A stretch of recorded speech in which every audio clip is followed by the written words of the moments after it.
Barkhane est à présent au cœur d'une guerre de communication. Tout est parti de l'annonce en juin de la réorganisation de la présence française. Il y a 3 jours, à la tribune des Nations Unies, il était clairement question d'un abandon français. Au nom de l'Assemblée générale.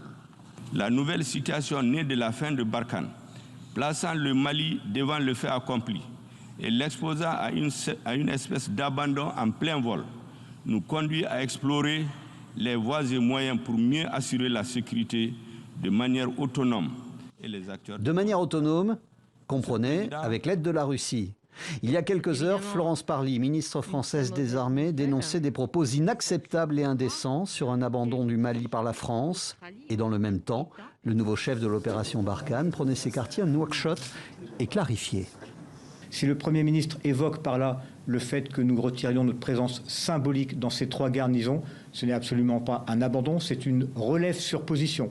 Dans ces 3 endroits, dans ces 3 garnisons, les unités de la MINUSMA et surtout celles des FAMA sont implantées, solidement implantées, et il ne s'agit nullement d'un abandon. L'ONU et l'armée malienne prendraient donc le relais sur ces bases. Les troupes françaises, réduites de moitié, devraient être redéployées ailleurs dans la région. Entre ce projet et l'agenda de la junte au pouvoir au Mali, la guerre de l'information risque de se poursuivre encore pour un bon moment.